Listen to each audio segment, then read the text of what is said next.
मुख्यमंत्री वयोश्री योजनेअंतर्गत 3935 अर्जांना मंजुरी। मुख्यमंत्री वयोश्री योजनेअंतर्गत 3935 लाभार्थ्यांच्या अर्जांना मनपा सभागृहात आयुक्त विपिन पालीवाल यांच्या अध्यक्षतेखाली झालेल्या मनपा स्तरीय समिती बैठकीत मंजुरी देण्यात आली। वयोश्री योजनेसाठी आतापर्यंत 5062 अर्ज प्राप्त झाले होते। यापैकी 1127 अर्ज वयाची अट पूर्ण करत असल्याचे तसेच कागदपत्रांची पूर्तता केली नसल्याकारणाने अपात्र ठरले आहेत। योजनेसाठी समाज कल्याण कार्यालय व चंद्रपूर महानगरपालिकेची सर्व कार्यालये येथे अर्ज सादर करण्याची सुविधा करून देण्यात आली होती।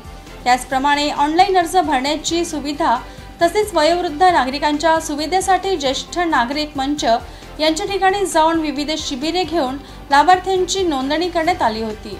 सदर बैठकीत रमाई आवास योजनेचा सुद्धा आढावा घेऊन पात्र लाभार्थ्यांची प्रकरणे लवकरात लवकर निकाली काढण्याचे तसेच शबरी आवास योजनेतील पात्र लाभार्थ्यांचे अर्ज प्राप्त करून लवकरात लवकर निकाली काढण्याचे निर्देश आयुक्त विपिन पालीवाल यांनी दिले।